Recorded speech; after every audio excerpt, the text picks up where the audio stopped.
You know what happens when you try to solve a Rubik's Cube blindfolded? You're turning and twisting, convinced you're making progress, but when you finally take off the blindfold, it's more scrambled than when you started. That's exactly what happens when men try to understand female psychology using male logic. You're using the wrong operating system, trying to run iOS software on an Android phone. Today I'm going to show you the actual code that runs in women's minds.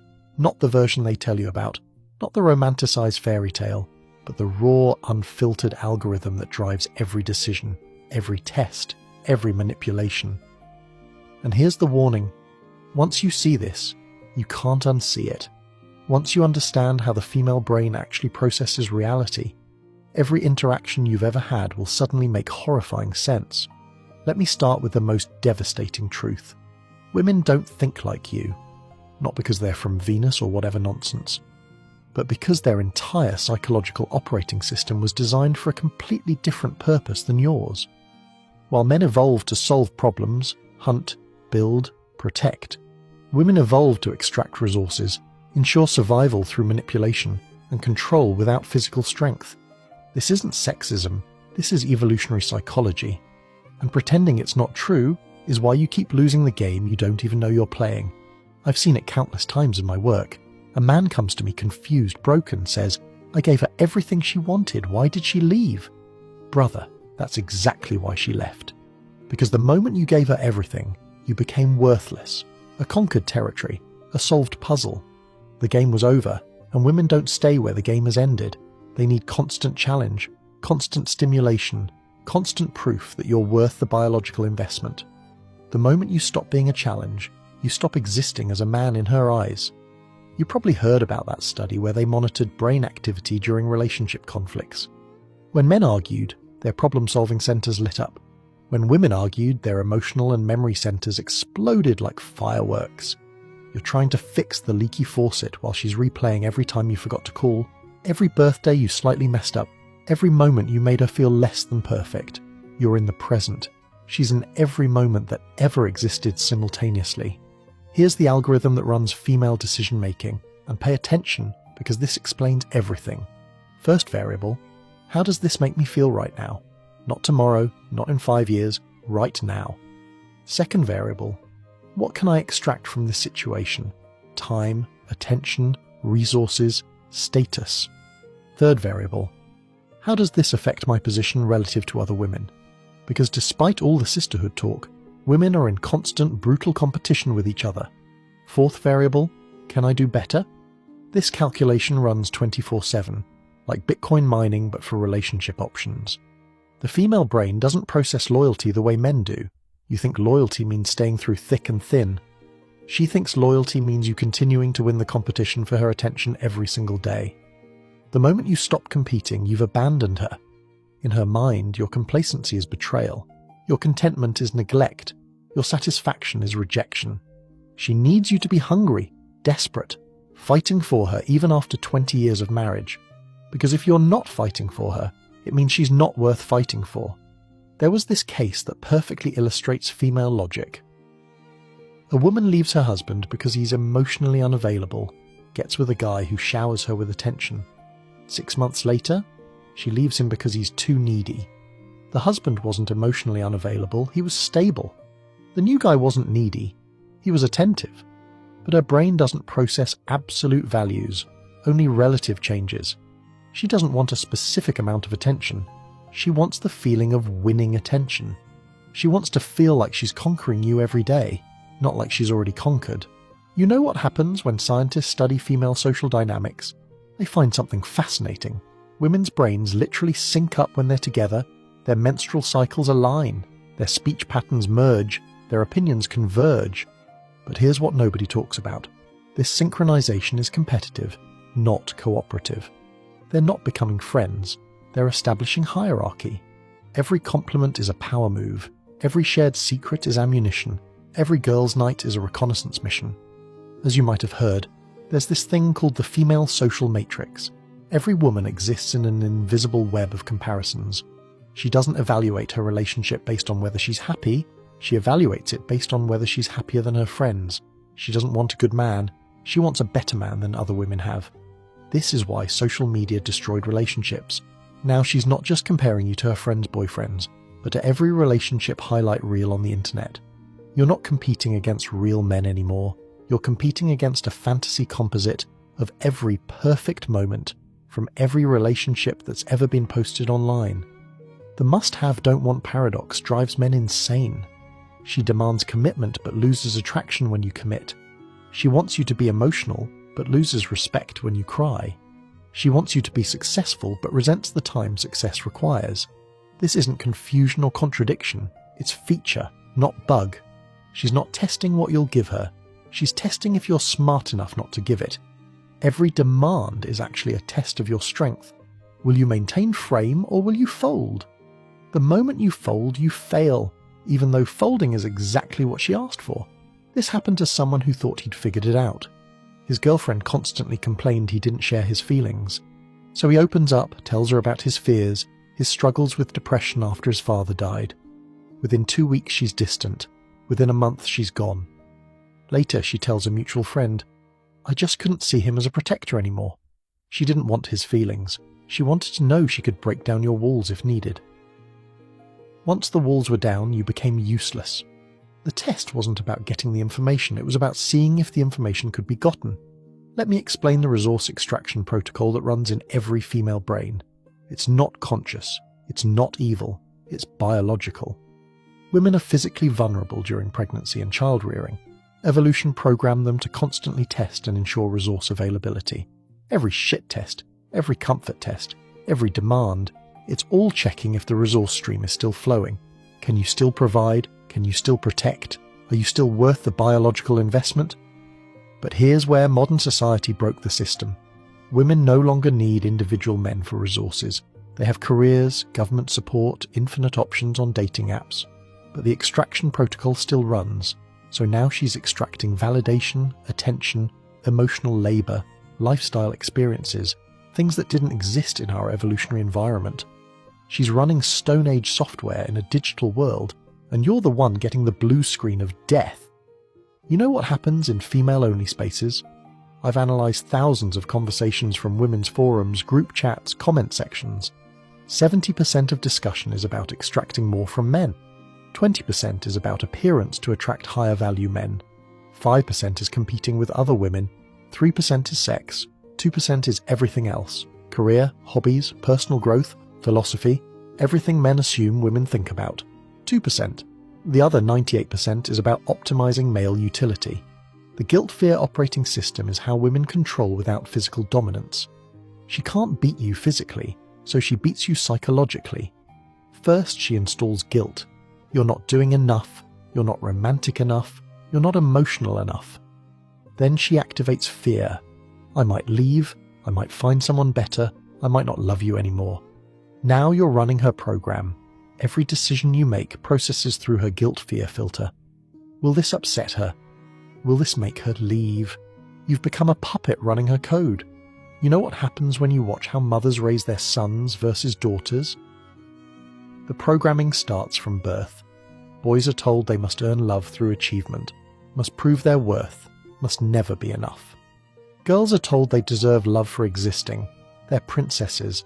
They're special just for being. This creates men who constantly seek approval and women who constantly withhold it. The system is rigged from the beginning, and your own mother was probably the first one to install this software in your brain. There was this psychological experiment where they had couples play a resource allocation game. When women had control of resources, they shared less than men. When they didn't have control, they demanded more than men. The conclusion: women's resource strategy is purely extractive, take when weak, hoard when strong. Men's strategy was protective share when strong, conserve when weak. Completely different operating systems. I've observed this pattern thousands of times. Woman enters, relationship sweet, loving, sexual. Man commits. Woman gradually reduces affection, increases demands. Man tries harder. Woman loses respect. Man panics, doubles efforts. Woman disgusted leaves or cheats. Man confused. But I did everything she asked. That's the point. You followed her program instead of running your own. She gave you a test disguised as an instruction manual, and you failed by following the instructions. The female brain processes male weakness like kryptonite. Not because women are cruel, but because weakness signals genetic inferiority. Her ancestors who mated with weak men didn't survive. So evolution gave women a weakness detection system more sensitive than any technology we've created. She can sense your insecurity through text message timing. She can smell your fear through your word choice. She can feel your desperation through your gift selection. A millisecond of hesitation in your voice during a phone call, and her attraction drops 10%. You probably heard that women are more emotional than men. Wrong. Women are more tactical with emotions. They weaponize feelings while men are victimized by them. When she cries, it's often strategy. When she's angry, it's usually calculation. When she's sad, it's frequently manipulation. She's not more emotional. She's more skilled at using emotions as tools. You think emotions are problems to solve. She knows emotions are weapons to deploy. Here's something that will break your brain. Women don't actually want equality.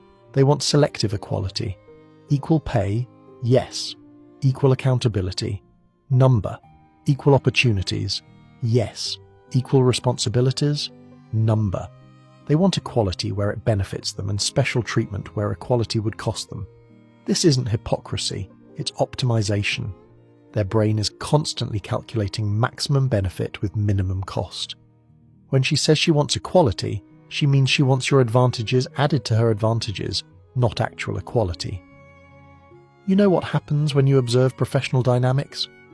Women in beauty professions, hairstylists, nail technicians, estheticians, they see wealthy women all day. They hear about trips, gifts, lifestyles they don't have, and they go home to you, comparing. Why can't you provide that? Why am I stuck here serving these women instead of being them? The resentment builds not from what you're not doing, but from what she sees others getting. Her reference point isn't reality. It's the highlight reel of every client who sat in her chair. As you might have noticed, women's communication isn't about exchanging information. It's about establishing dominance, extracting validation, and gathering intelligence. When she tells her friends about your relationship problems, she's not seeking advice. She's establishing that she's the victim, you're the villain, and she deserves better. The friend's job is to validate this narrative, not provide actual solutions. It's a ritual, not a consultation. The comparison engine never stops running. Every woman you interact with, your girlfriend is calculating. Is she prettier, younger, thinner? Would you choose her? Every man she interacts with, she's calculating. Is he taller, richer, more confident? Could I get him? This isn't conscious cheating. It's involuntary optimization. Her brain literally cannot stop comparing and calculating alternatives. It's like having a stock trading algorithm running 24/7, constantly looking for better investments. There's this thing called female dialectical thinking. Women can hold completely contradictory beliefs simultaneously without experiencing cognitive dissonance. She can believe you're the love of her life and that she deserves better. She can believe marriage is sacred and that divorce is always an option. She can believe in loyalty while keeping backup options. This isn't lying, it's a different processing system. Truth isn't binary for women, it's contextual. What's true in this moment might not be true in the next, and both truths are equally valid in her mind. You know what happens when researchers study female friendship? They find it's primarily transactional. Women maintain friendships based on resource exchange, emotional support, social validation, network access. When the transaction becomes imbalanced, the friendship ends. Men maintain friendships based on shared experiences and mutual respect. Completely different operating systems, which is why women can't understand male friendship and men can't understand female drama. The hypergamy protocol is hard-coded into female DNA. She's biologically programmed to seek the highest value male available. But here's the cruel joke. Available is constantly recalculating. Every new man she meets, every success story she hears, every relationship she sees on social media adjusts her baseline. You're not competing against other men. You're competing against an ever-inflating standard that exists only in her imagination. The bar doesn't just rise, it exponentially increases based on perceived possibilities. This happened to someone recently. Built a business for 10 years, finally successful. Wife supported him through the struggle, or so he thought. The moment he made it, she left. Said he'd changed, became distant. Reality? Her hypergamy calculator updated. Successful him could get better women, so she no longer felt special. She didn't leave because he changed. She left because her relative position decreased. Her value proposition went from supportive wife who believed in him to lucky woman who held him back. Women don't experience love the way men do. You fall in love and want to lock it down forever. She falls in love and immediately starts testing if it's real. Your love is like concrete. Once it sets, it's solid. Her love is like water, constantly seeking its level, taking the shape of whatever container it's in, evaporating if not constantly maintained. This is why women can fall out of love overnight while men take years to let go. Different chemical processes, different psychological structures. The female brain categorizes men into 3 boxes: alpha, genes; beta, resources; and invisible, neither. You can move between categories, but each move is harder than the last. Start as beta, she'll never fully see you as alpha. Start as alpha and show beta traits, you'll never recover that alpha status. Start as invisible, you basically don't exist in her reality. These aren't conscious categories, they're biological filing systems. And here's the kicker, she needs both alpha and beta traits, but from different men, which is why she'll have a husband for resources and fantasize about the pool boy for genes. You know what's the most powerful revelation? Women aren't actually relationship builders, they're relationship extractors. All the talk about women being nurturers, keepers of the home, relationship experts, it's backwards. Women are relationship entropy. They consume relationship energy rather than create it. Men build the structure, maintain the structure, and women test how much they can extract before the structure collapses. When it does collapse, they move to the next structure and repeat the process. There was this experiment on an island. They separated men and women to see how they'd survive. The men immediately organized, divided labor, built shelter, established systems. Within days, they had a functioning micro-society. The women? They consumed all their supplies immediately, fought constantly, created nothing. When they added men to the women's group, the women immediately stopped working and expected the men to provide everything. When they added women to the men's group, the women started creating drama and breaking down the systems the men had built. This isn't culture, this is nature. You know what happens when you trace back every major societal collapse in history? You find the same pattern. Women gain influence, standards drop, accountability disappears, resources get redistributed from producers to consumers, birth rates collapse, society weakens, external forces conquer. Rome, Greece, Babylon, same pattern every time. Because when you optimize for female psychology, feelings over facts, comfort over challenge, security over freedom, you create weakness. And weakness gets conquered by strength. The modern dating market is just female psychology unleashed without restraint.